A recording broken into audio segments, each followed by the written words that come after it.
disons merci. Tunasema asante Parce que tu as permis que nous soyons ici. Amen.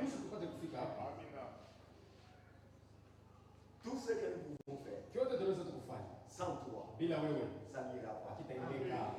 Nous sommes conscients que si nous sommes ici, parce que tu es avec nous, notre présence, c'est un signe de témoignage. C'est un signe de foi envers toi, notre Créateur. Bénis-nous pendant que nous sommes rassemblés. Tu nous connais bien ça. C'est vrai, sans toi, on ne peut rien faire. Tu connais nos fautes, nos manquements, nos faiblesses, le manque de courage. Tout, Seigneur, tu connais.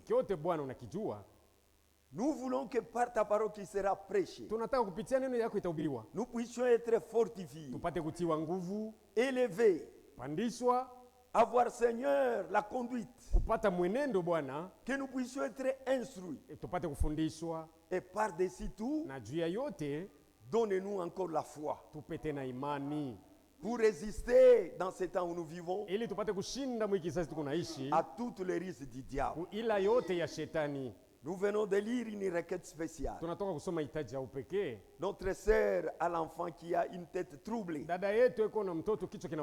Nous venons près de toi. Toi qui avais créé cette tête et tout ce qui les constitue. Tu connais là où il y a un dommage. Seigneur, élève ta main. Touche cette tête-là. Cet enfant, fais l'amour de sa mère. Tu l'avais donné pour qu'il soit sa joie. Mais Satan vient de le troubler. Et la sœur est en train d'avoir des chagrins. Tu es le secours qui ne manque jamais. Seigneur, au nom de Jésus, nous te prions de le guérir pour notre joie et pour ta gloire.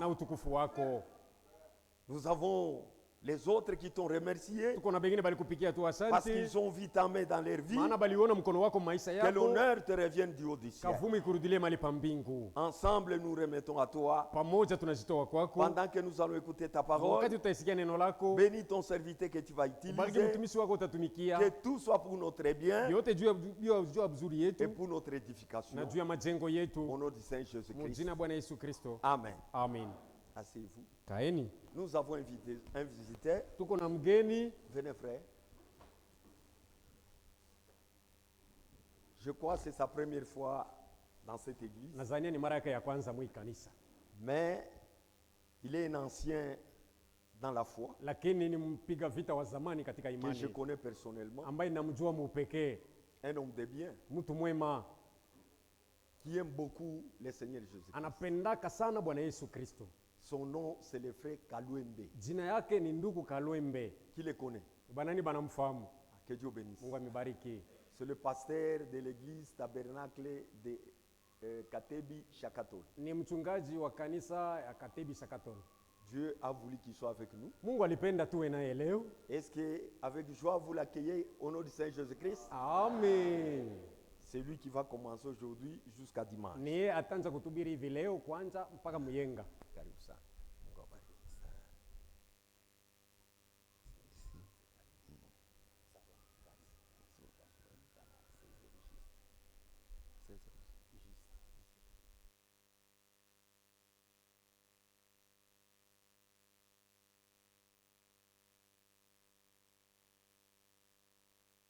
Frères et sœurs, ce soir, au nom de Jésus-Christ, Amen. Vraiment, je tremble devant le Seigneur et devant son peuple. Parce que c'est une grâce de se tenir devant le peuple du Seigneur. Nous qui sommes les ouvriers de la 11e ère, c'est avec nous que le Seigneur achève son plan. Parce que le Dieu, il n'est pas le Dieu des morts, il est le Dieu des vivants. Avant de dire quoi que ce soit, je ne peux pas être ingrat au Seigneur et à notre berger. Je le remercie de la confiance qu'il m'a témoignée, de me laisser prêcher dans cette assemblée. Pourquoi nous disons merci au berger? Ce n'est pas la doctrine. Amen. L'église, c'est l'église du Seigneur Jésus-Christ. Mais le Seigneur Jésus-Christ, il a donné cette église à des responsables, les hommes qui rendront compte, les hommes qui seront jugés pour vos âmes. C'est pourquoi, bien aimé dans le Seigneur, un berger, il faut prier beaucoup pour lui. Il va rendre compte d'abord pour sa vie. Il va rendre compte pour sa prédication. Il va rendre compte pour tout prédicateur qui prêchera à la chair. Et il rendra compte pour chacun de vous. C'est pourquoi c'est un homme spécial. Il faut beaucoup prier pour lui. Et la Bible dit, ce sont les cibles du diable. C'est pourquoi à chaque fois, n'oubliez pas de prier pour votre berger, pour vos anciens, et pour tous ceux qui travaillent pour le Seigneur. Particulièrement, je remercie encore le Seigneur parce qu'il m'a gardé. J'ai été hors du pays pendant 10 ans. J'étais parti en Zambie pour prêcher la parole de Dieu. Précisément, j'ai géré 2 villes, Kastom et Chilabombo. Il fit un temps où Dieu a envoyé un berger, frère Simon. Il est resté avec Chilabombo et je suis resté avec Kastom pendant beaucoup d'années. Et pendant tout ce temps-là, le Seigneur nous a beaucoup utilisés. Beaucoup d'âmes ont été sauvées. Plus de 500 âmes ont été baptisées. Bien que les autres étaient partis à Lusaka, les autres au Congo. Mais le Seigneur nous a beaucoup utilisés et aussi il a guéri les malades au point de ressusciter même les morts. C'était pour la gloire de Dieu. Et aujourd'hui, le Seigneur a permis à ce que je retourne au Congo. Je n'ai même pas une année. Je retourne encore à Katebi pour travailler ensemble avec les bien-aimés qui sont là-bas. C'est pourquoi avant de prêcher, je sais que le temps est déjà parti. Je ne manquerai pas de chanter un cantique. Parce que malgré la prédication, malgré tout, mon poste, moi, je suis un choriste. Que Dieu bénisse. Je chante 172 nyimbo za Mungu. Qu'on me donne un cantique. Et l'église de Katebi a salué l'église de Lualaba au nom de Jésus-Christ.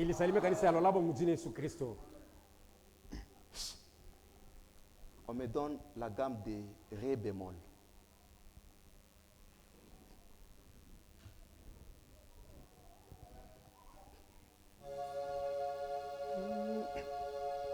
Sinaoga kwenda na Mwokozi Yesu, ataniongoza na kunibariki.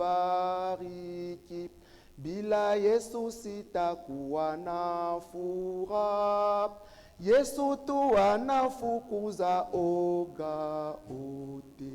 Haleluya, kila pali na Mwokozi sitajua oga. Kila pali na Mwokozi nitakwenda. Haleluya, kila pali na Mwokozi sitajua oga. Kila pali na Mwokozi nitakwenda.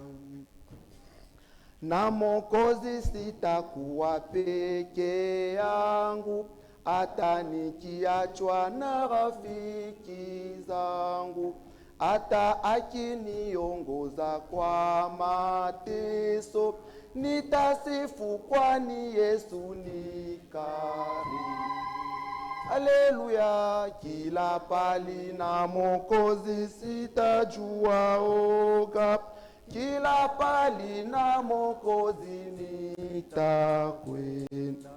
Haleluya, kila pali na Mwokozi sitajua oga, kila pali na Mwokozi nitakwenda.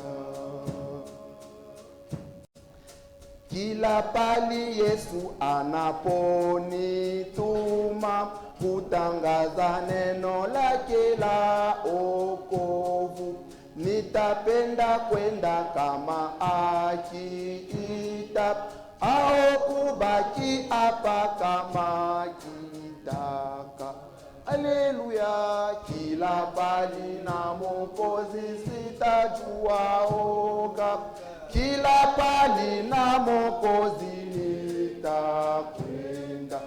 Haleluya, kila pali na Mwokozi sitajua oga, kila pali na Mwokozi nitakwenda.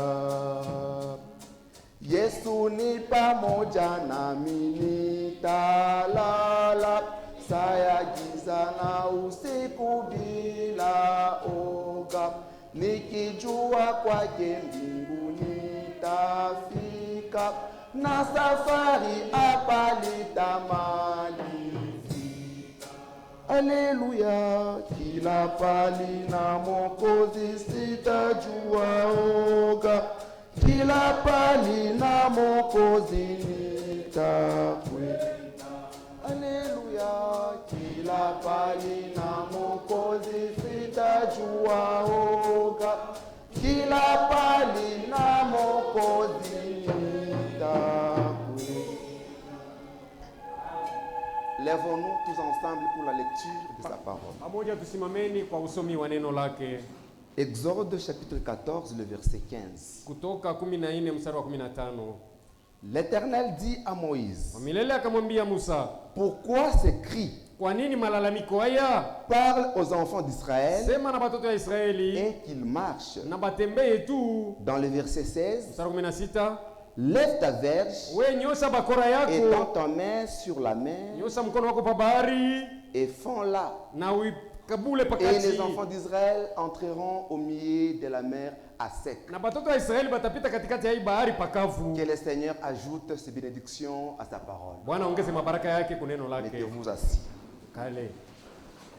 Je crois à la prière adressée par notre berger au Seigneur. Naaminia malombi ambayo mchungaji wetu anamtolea Bwana. Et notre thème na tungo yetu de ce jour, ya hii masiku, pourquoi crier? Kwa nini kulalamika? Parle. Sema tu. Ce thème ici, itungo, c'est le remarque que Dieu a fait à Moïse. Ni onyo ambayo Mungu alimuonya Musa. C'est pourquoi notre thème, c'est le remarque. Ni onyo. On a remarqué à Moïse. Balimuonya Musa. Pourquoi crier? Juu ya nini kulalamika? Parle. Sema. Et que les enfants de Dieu marchent. Na batoto ya Mungu hapo batembee. C'est-à-dire ici, ni kusema hapa, il y a deux grands mots peko matamko mbili munene auxquels nous allons parler. Kuile matamko ambayo tutazungumzia. Nous allons nager pendant ces jours-ci. Mwenye tutaogelea hii masiku hii. Si on termine pas, kama tuyamaliza bado. Si on termine, tukimaliza, dimanche on parlera un autre sujet. Jumapili tutaanza tungo ingine tena. Mais si on termine pas, kama tujamaliza bado, on va les terminer le dimanche. Tukaimalizia Jumapili. Parce que la prédication que Frère Branham a prêché pendant 15 minutes, sababu ile mahubiri ndugu Branham alihubiri c'est comme le sucre consacré, concentré. Sukari yenye kubambana. Si nous la prenons, ça peut prendre même 6 mois. Inaweza kubeba hata parce qu'il y a beaucoup de profondeur qui descendent à travers le ministère pour édifier l'église du Dieu vivant. kanisa ya Mungu aliye hai. Les verbes crier Il y a les cris. Et Dieu n'aime pas les cris. Et aussi les verbes parler. Il y a la parole. Notre Dieu, il est le Dieu de sa parole. Il aime la parole. Bien-aimé dans le Seigneur, nous devons comprendre une chose. Il y a une puissance. Il y a une grande puissance derrière la parole. Mais derrière les cris, il y a les amertumes, il y a les cancers, il y a les murmures, il y a beaucoup de choses mauvaises qu'on va voir en profondeur.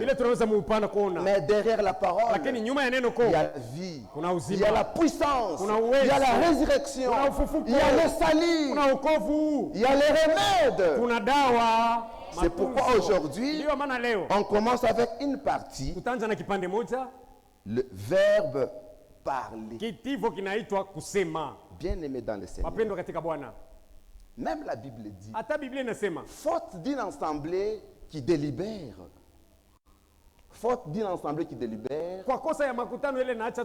les projets échouent. Même dans un pays, il faut qu'il y ait toujours une assemblée où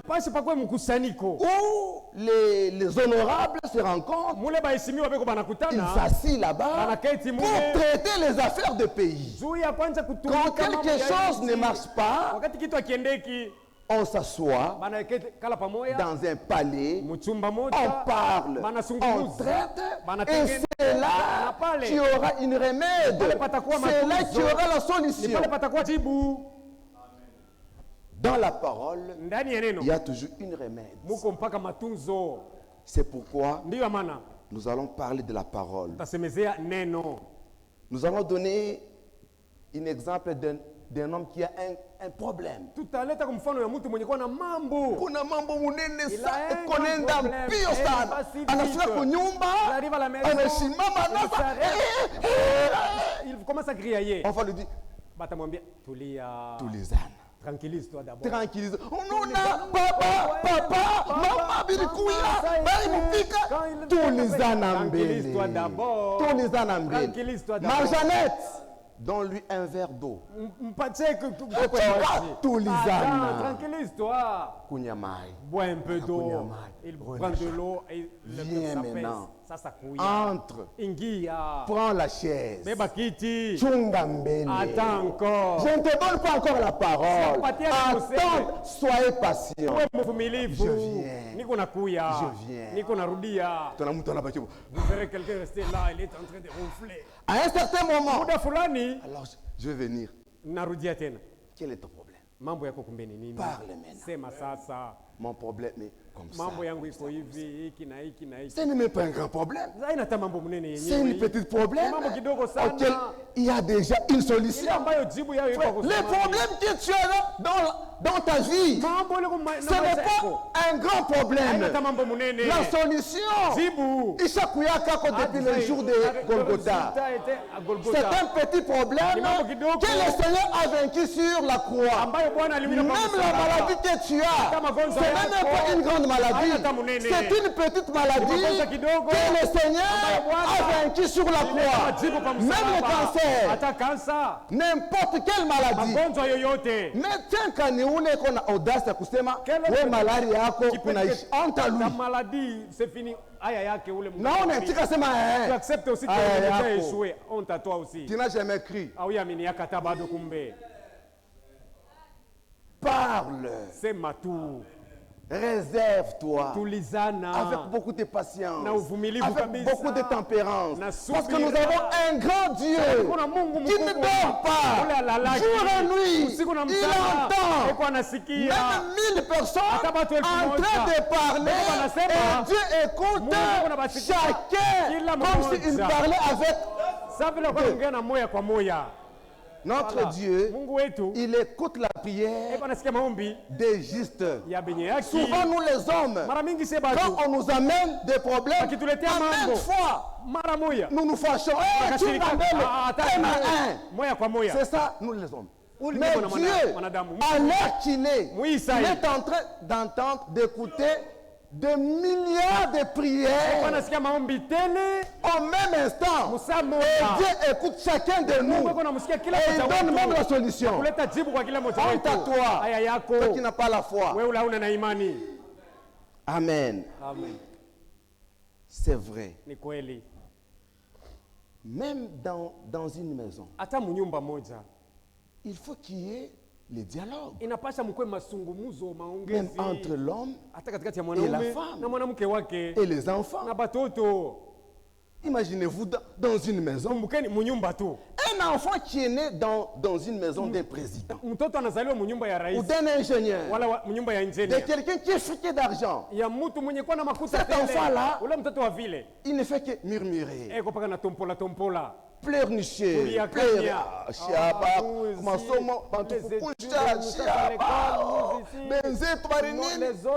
as déjà parlé à ton père? Amen. Même dans une maison, il faut qu'il y ait les dialogues, surtout entre l'homme et la femme. Et l'homme, Dieu te conseille chaque fois de faire le dialogue avec ta femme. Quand tu travailles, tu dois savoir une chose. Tu ne travailles pas pour toi-même. Parce que la Bible dit dans 1 Timothée 5:8, celui qui ne prend pas soin de sa famille est plus qu'un infidèle. Maintenant, quand toi tu travailles, tu n'es pas le boss de ton travail. Tu dois rendre compte à ta maison. Quand tu travailles, sachez que ton patron, c'est ta femme. Chaque fin de la journée, tu dois aller donner pour ta femme. Chérie, aujourd'hui, Dieu nous a donné 100 000 francs. Aujourd'hui, c'est 10 000. Aujourd'hui, c'est 1000 $. Même celui qui travaille, qui est engagé à KCC, à Moumi, quelque chose comme ça. Il a un salaire de 1000 $. Il y a d'autres frères que leurs femmes ne connaissent même pas le salaire qu'ils touchent. Ce sont des faux frères. Nous les appelons frères par respect. Comment est-ce que ta femme ne connaît pas? Et puis, vous allez payer comment la dîme? Ces genres de frères ne paient même pas la dîme. Et la femme te pose la question, tu as déjà payé la dîme? Et qui m'a même? J'ai déjà payé. Pour le ripia, tu as honte de dire à ta femme, la dîme, le nombre, tu touches 1000 $. Unapataka 1000 $ ya mshahara. Tu as honte. Tu as peur de dévoiler le secret devant ton épouse. Si je lui disais, je lui remets l'enveloppe de 100 $. La dîme de 10 $. Si je mettais 100 $, dans elle va donner. Le salaire est de 1000 $. La femme va découvrir le secret. Tu n'es qu'un voleur, toi. Et toi, ma soeur aussi. Obligatoirement. Demande à ton époux obligatoirement. C'est la dîme de notre maison. Tu commenceras à me la donner pour que je sois sûr que notre maison paie la dîme. Parce que si nous ne payons pas la dîme, Dieu ne peut pas te frapper toi sincèrement. Parce que les gens qui n'amènent pas leur dîme, ils sont frappés par la malédiction. Et la malédiction touche même la famille entière. À cause de ton vol. Et le voleur n'entreront pas. Tu as peur. Honte que ton épouse découvre. Pourquoi ça? Dans ton salaire, il y a l'argent des puces. Si la concubine pleure, tu envoies 400 $. Tu prépares un mensonge à mentir à ton épouse. J'avais une travail, on m'a arrêté, on m'a frappé. Sache que un jour, tu rateras l'enlèvement. Et la souffrance pénètre même dans la maison. Na mateso yako inaingia na mnyumba. Vous commencez à souffrir. Unaanza kuhangaika. Il y a un frère qui avait une mauvaise habitude. Walikuwa na tabia mbaya sana. Lui, quand il touche l'argent, yeye akipata makuta, il cache ça. Alikuwa anaifichika. Où? Wapi? Mukikumba. Dans le boat. Anekatu makuta. Il place son argent Mukikumba. dans le boat. Mukikumba kuna muntu atawazi ata. Personne ne peut croire que dans ce boat il y a de l'argent. Mukikumba makuta mingi. Mais pendant que les enfants souffrent, la femme souffre. Makuta wapi? Où est l'argent? Mukikumba. Dans la boat, dans les boats. Un jour le boat a vraiment donné de la odeur. La sœur a voulu nettoyer ces bottes-là. Les bottes de mon mari. Là, nettoyer le premier. C'est ça, prendre la deuxième là. C'est ça la caisse de mon mari. Hein? Elle prend l'argent. Elle est partie à la cité. Elle a payé la mousse des enfants. Elle a payé des provisions. Elle a payé la télévision. Tout payé, elle a vidé l'argent. Elle est rentrée. Le mari est arrivé. Le mouvement a changé. Il est parti directement. Où sont mes bottes? Nous avons lavé ça. Nous avons lavé mes bottes sans pourtant me signaler. Est-ce que Mango parlait que nous laissons les habits, nous te signalons. Ce sont les bottes qui... Tu n'as pas vu un colis dans ce bottes qui doit être dans le bottes. Il y a l'argent d'autrui. L'argent d'autrui. J'ai trouvé dans le bottes de mon mari l'argent. J'ai payé pour les enfants. La mousse et la provision et les télévisions aussi. Honte à toi. S'il y a quelqu'un, il faut que tu aies mon transparence. Donc tu dois marcher avec dans la transparence. C'est Dieu et ton épouse aussi. Ma secret. Vos secrets. Vous mettez ensemble. Parce que notre thème, parler. Vous parlez. Quand vous parlez, maintenant vous irez à Dieu avec votre requête. Seigneur, bénis notre travail. Et Dieu bénira votre travail. Si vous êtes des chiffres, rien ne marchera. On ne peut pas s'éterniser là-bas. Amen. Bien-aimé dans le Seigneur, même la Bible dit, va voir ton frère. Pourquoi la Bible parle comme ça? Dans Matthieu 18, 18, c'est pour éviter les murmures qu'on va voir dans les deuxièmes verbes crier. Il y aura des choses de profondes dans lesquelles Dieu nous bénira beaucoup. C'est là qu'il y a des murmures. C'est là que les gens sabotent même leurs anciens, leurs frères, leurs voisins. Amen. Mais aujourd'hui d'abord, c'est le verbe parler. Va voir ton frère. Tu vois ton frère dans les rêves. Toi qui as vu, ce n'est pas un autre qui a vu. C'est toi qui as vu. Va voir ton frère. Et si je veux le voir avec beaucoup d'amour, je ne vais pas pour l'intimider.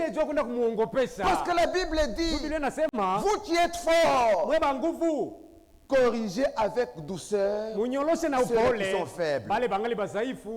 Afin de le gagner aussi. Toi qui as vu ton frère dans le péché, n'importe quel péché, ça peut être adultère, mensonge, vol, tout péché, va voir ton frère. Tu as vu ce frère ici, mais tu vas voir cette sœur. Ce sont des murmures. Et les gens qui provoquent les murmures vont directement dans l'enfer. Et quand tu parles avec le frère, s'il reconnaît, c'est vrai, je suis un enfant de j'avais été attaqué par le diable. Que Dieu me pardonne. Et la Bible dit, tu as gagné ton frère. Et cette affaire doit s'arrêter entre toi et lui seul. Attends, toi je t'ai eu. Même la troisième personne ne peut pas connaître ça. Comment est-ce que tu vois ton frère, il accepte sa faute. Tu vas voir un autre. Et ce frère-là, c'est un enfant de Dieu. Je l'ai vu. Il a reconnu. Tu es un païen. Quitte même ici. Tu ne mérites pas être appelé un enfant de Dieu. Tu causes les murmures dans l'église de Dieu. Et en faisant ça, il y a même deux récompenses. Parce que Jacques nous dit, si tu vois ton frère dans les péchés et que tu les ramènes, et que les frères revenaient, la multitude de tes péchés te sont pardonnés. Ça c'est la première récompense. Et deuxième récompense, tu as une couronne dans le ciel. C'est pourquoi quand je vais voir mon frère, sachez que derrière, il y a une promesse. Je dois le faire avec beaucoup de sérieuxité, parce que derrière, il y a une promesse. Va voir ton frère. Même le berger, c'est ton frère. Pourquoi le Saint-Esprit, ces jours-ci, ces derniers temps, il nous conseille souvent, appelons-nous frères.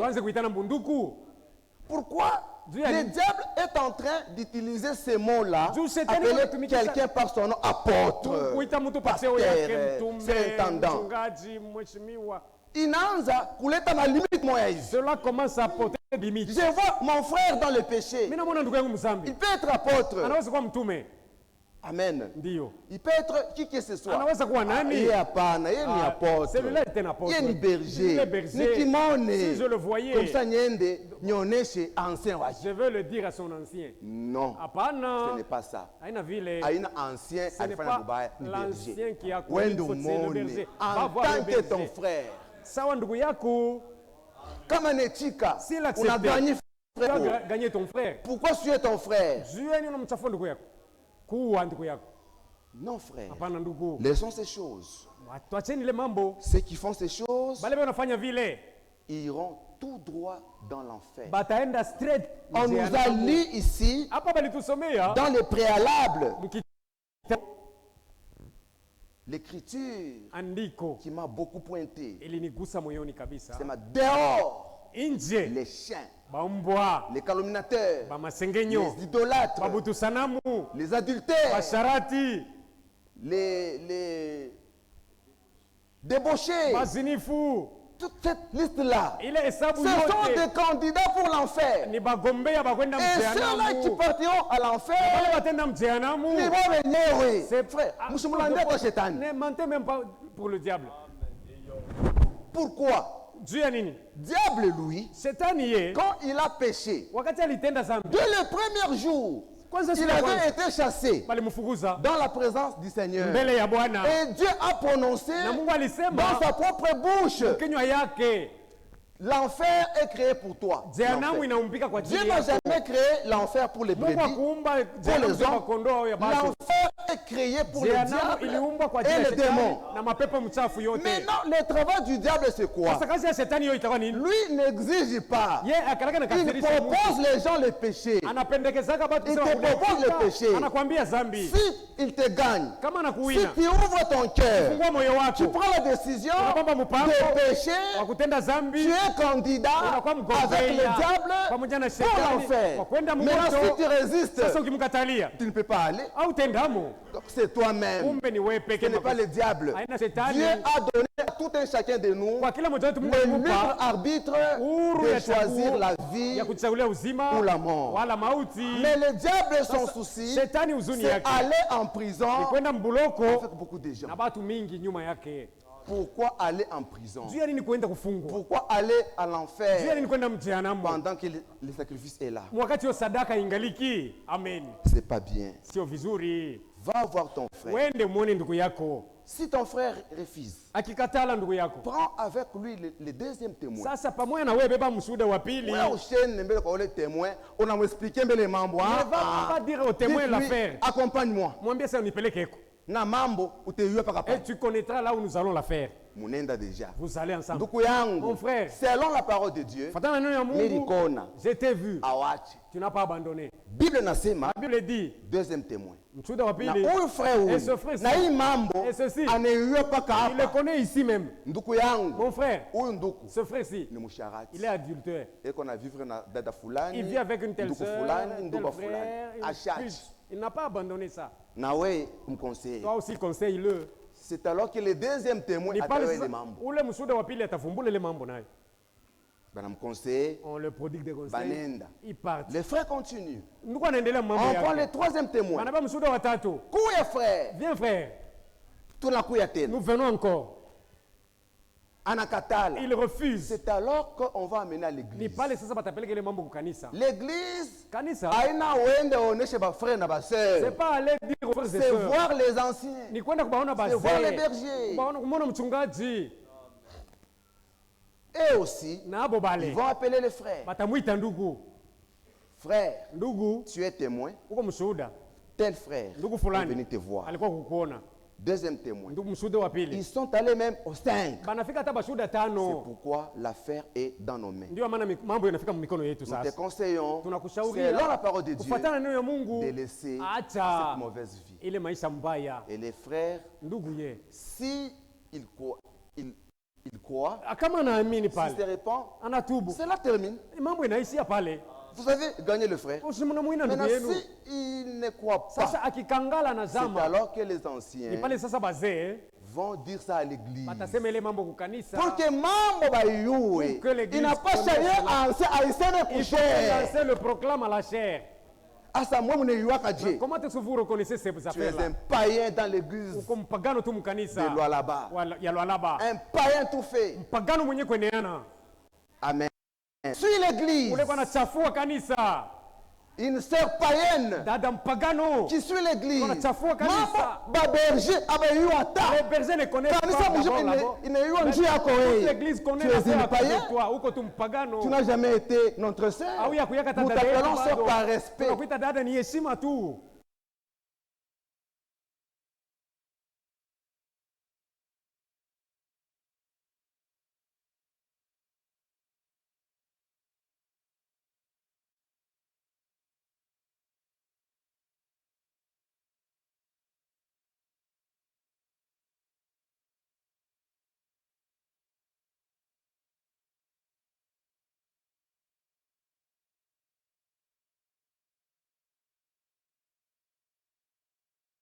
Tes actes d'amour pour que son corps soit détruit et que son âme soit sauvée.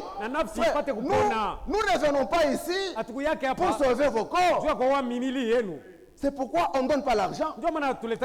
Même les bunga ici, nous vous donnons la parole de Dieu pour vos âmes. Nous nous inquiétons pour vos âmes. Parce qu'une âme coûte 10 000 mondes. Vaut mieux que Satan détruise ses corps, que l'âme sorte pour avoir la vie éternelle. On a gagné tout l'univers. Tu bénéficieras lorsque tu vas gagner tout l'univers. Ton âme. Même la chorale, quand j'étais dans les bureaux, a chanté ce cantique. Nikipata ulimwengu wote na kukosa Yesu. Et si je manquais Jésus-Christ le Sauveur, sitakuwa na furaha, je n'aurais pas de paix. Les choses du monde sont vaines.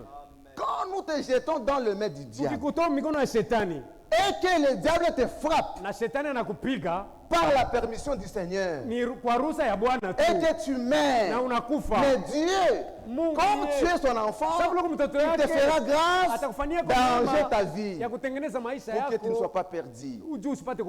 Et si tu meurs, si tu mourrais dans cette condition-là, nous allons te voir outre-mer. Même si nous te plairons aujourd'hui, même si nous te manquons aujourd'hui, Ce n'est pas le problème. Le problème, c'est d'être avec toi dans l'éternité. Il n'y a pas une bonne chose comme l'éternité. Frère, vaut mieux de souffrir pendant 40 ans sur la terre pour vivre éternellement avec Dieu. Parce que l'éternité, c'est une vie sans fin. Dans l'éternité, il y aura la jeunesse éternelle. Il y aura la joie éternelle. Quand je me rends voir mon frère dans l'éternité, je vais chez lui. Frère, quand j'ai médité, je pourrais dire, nous allons passer par exemple 10 000 ans dans la maison du frère, en train de rire, en train de jouer. Imaginez-vous, frère, quelqu'un qui rend visite son frère. Il passe des moments, des bons moments. On mange, on chante, on fait quoi? Maintenant, là-bas, nous serons en dehors du temps. Frère, s'il y a une chose qu'il ne faut pas rater, c'est l'enlèvement. Pourquoi rater l'enlèvement? Pourquoi rater l'éternité? À cause de la vie. Une vie éphémère. Parce que les choses visibles sont des choses passagères, éphémères. Mais des choses invisibles sont des choses éternelles. Quand j'ai une maison sur la terre, le jour de ma mort, on va me ravir la maison. Quand j'ai une voiture, autant d'argent, je vais tout laisser. Je partirai seulement avec le Seigneur Jésus-Christ. Maintenant, si tu n'as pas Jésus, tu partiras avec qui? Honte à toi. Arrange ta vie, frère. C'est vrai, frère. Bien aimé dans le Seigneur, dans le cadre d'invitation, on invite quelqu'un ou on convoque quelqu'un s'il y a un problème. S'il y a un problème, tu peux avoir un problème à l'église. Tu peux avoir un problème à la famille. Il est mambo le pakuisha, il faut wende muikale musubiri. Tu dois t'asseoir pour te régler cela. On ne fuit jamais des problèmes. Si tu as un problème, et on t'invite, partout tu vas t'appeler, allez-y. Si c'est à la famille, vas-y. Si à l'église, va voir les anciens au bureau. Si c'est au parquet, va au parquet. Les gens se trompent. Si tu as un problème, on n'a pas d'invitation au parquet, on a kimbia, tu fouilles. Là, tu as terminé l'affaire. C'est pas encore fini. Mambo. Le problème, si tu fouilles, le problème n'a pas de barrière.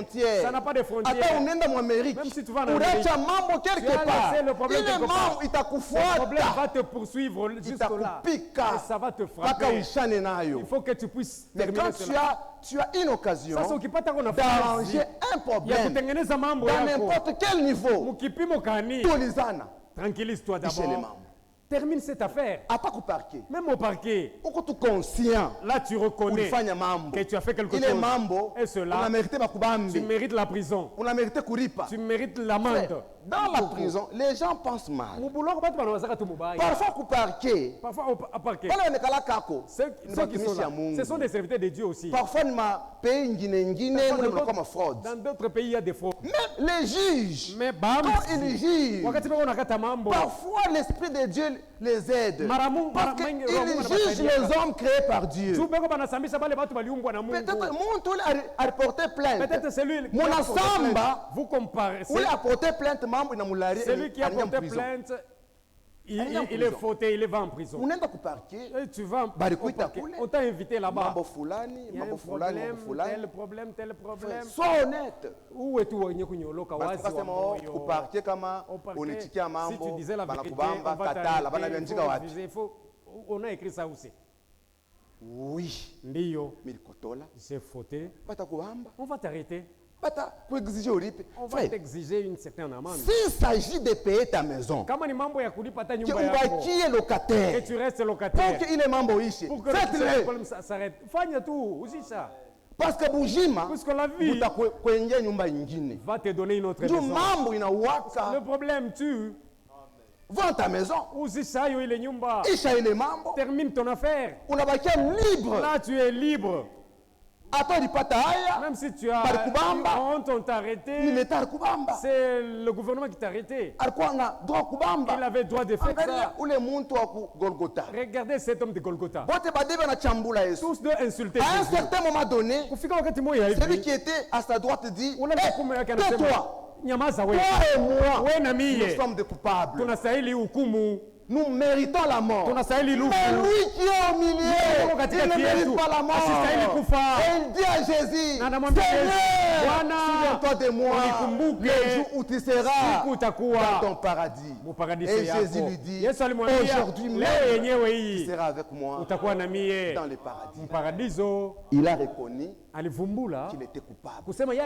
Le grand problème, c'est connaître que tu es coupable. Peut-être on va même alléger ta tâche. Tu payes amende et que tu quittes. L'exemple des agents qui roulent, des chauffeurs. Un chauffeur instruit. Un chauffeur consciencieux. Il cramponne quelqu'un. Il cogne. Il ne fuit jamais. Il peut fuir. Il se présente à la PCR. Je viens me dénoncer seul devant vous. J'ai cogné quelqu'un ici. Un tel homme va l'arrêter. Mais avec une mesure de grâce. Parce qu'il est honnête. Même si on va le mettre au cachot, c'est pour sa protection. Il est honnête. On va appeler la famille, tout ça. On va demander des taxes là. Payer. Si tu n'as pas l'argent, la contribution de ta famille est là. Vends ton champ. Vends ta maison. Termine ces problèmes. Les familles. Sois libre. Même si tu passes en route, ne dis pas. Si ton conscience n'est pas tranquille, Dieu ne peut pas même te bénir. Mais un autre, il roule, il cogne quelqu'un. On le poursuit. On l'arrête sur quoi encore? Les péages. On va le dommager. Parce qu'il n'est pas honnête. Même avec notre Dieu, sois honnête, frère. N'attendez pas seulement qu'on te prêche. Tu reconnais, frère. Hier, tu étais où, toi, frère? Tu étais avec une pite. Hier, tu étais où? Tu as volé. N'attendez pas qu'on te prêche. Ton conscience te reproche. Parle au Seigneur. Seigneur, je n'entends pas qu'on me prêche. Sois comme David. J'ai péché contre toi, seul Seigneur. J'ai fait ce qui est mal à tes yeux. Pardonne-moi, Seigneur. Sois honnête. Dieu va t'aider. J'engage les ciels, j'engage les hommes, j'engage même les animaux. Honte à toi. Mais tu connais ce que tu as fait. Sois honnête, même devant Dieu. Ouvre ton cœur. La Bible dit, celui qui reconnaît ses fautes progresse. Mais celui qui les cache se bloque lui-même. On peut t'appeler à l'église. Convocation. Nous appelons tel frère, telle sœur. Dites-le que je ne viendrai pas. Quelle tétutesse, orgueil. Tu es un Corée dans l'église, toi. Qu'est-ce que Dieu dit à Josué? Tout c'est lui qui va s'opposer contre ton ordre sera mis à mort. atauawa. Toi tu es dans l'église, wako ndani ya kanisa, mais tu es un opposant, lakini wewe mpinzani, au type ancien, tu ne te soumets pas au diacre. Tu n'as jamais été notre frère. Tu es un païen. Et tu passes ton temps ici. Nous t'exhortons de quitter maintenant l'église pour aller attendre l'enfer ailleurs, que de rester ici pour créer le trouble dans l'église. Tu es un Corée. Il y a même un groupe de Corée qui sont déjà ici à Lualaba. Vous descendez avec Satan. Même si tu as combien de kilos? 4 kilos 200. 4 kilos 200. Et tu sauras qu'on ne se moque pas de Dieu. Comment est-ce que tu peux t'opposer contre un ancien? On t'appelle pour te corriger. Là où tu as fait, ce n'est pas bien d'après la parole de Dieu. Toi tu refuses. Sachez que il y a un autre commando qui est sérieux, très sévère, puisque même votre pasteur. Aujourd'hui, je vais vous le citer, que vous voulez ou pas. C'est aussi notre collaborateur dans l'œuvre de Dieu. C'est notre collaborateur. Et nous travaillons avec lui. Son nom, c'est l'ange de la mort. Il travaille avec nous. Dites amen bien. Quand le berger t'appelle et que tu refuses, le berger dit, je laisse ton affaire entre les mains de Dieu. C'est terminé pour toi. Dieu va appeler, ça va. Allez, ange de la mort. Allez, c'est lui. Lui, quand il arrive, à ce moment-là, il ne toque jamais.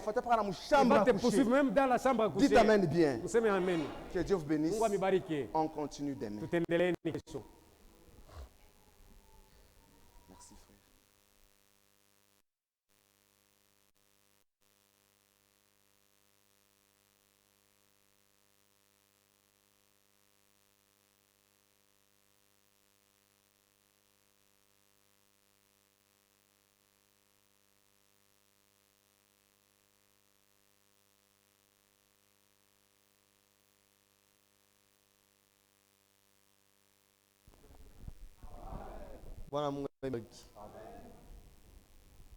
L'Esprit de Dieu nous appelle au dialogue.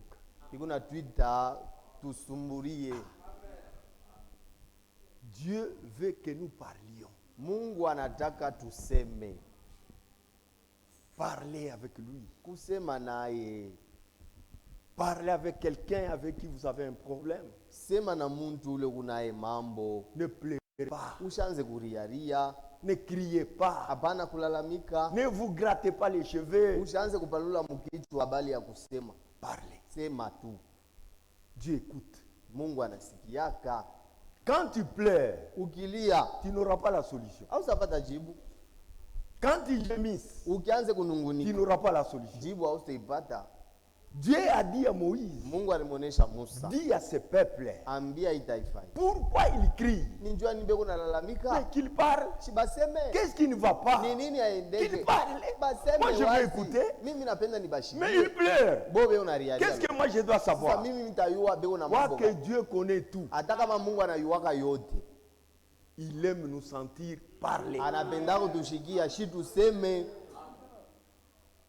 Dieu n'est pas ignorant de ce qui nous arrive. Mungu ana mjinga ya kusema shiwe mambo ile kunatufikia hapana. Même si tu es malade, hata kama uko mgonjwa, si tu manques l'argent, ukikosa fedha, il y a des problèmes, kuna mambo, si tu ne parles pas, kama useme quoi que Dieu connaît, hata kama Mungu bila kuna il ne fera rien. Asitafa kintu. Mais lorsque vous vous exprimez, lakini ukianza tu kusema, Dieu se sent mieux. Mungu anashikia mzuri. Il dit cet homme, anasema il reconnaît que je peux tout. Anatambua kusema mimi naweza yote. Il reconnaît que je peux vraiment donner la solution. Anavumbula kusema mimi naweza kumpatia jibu. Et là, pale sasa, il donnera la solution. Njoo atakupatia jibu. Pourquoi crier? Njoo nini kulalamika? Parler. Sema. C'est là où on nous amène. Njoo kule biko natupeleka. Quand vous avez un problème, ukiwa na mambo, ne le cachez pas. Usifuchike. Quand vous cachez ça, kama unafuchika mambo, vous vous détruisez vous Il n'y a pas de salut en cela. Fuir les problèmes, ce n'est pas mettre fin à cela. Un homme courageux, c'est celui qui affronte les problèmes, les difficultés, affronter cela. Et Dieu vous donnera la victoire. À partir d'aujourd'hui, ne pleurez pas. Voilà, je ne sais pas. C'est comme si Dieu ne m'écoute jamais. Ne criez pas. Parlez. Dieu vous écoutera. Mettons-nous debout.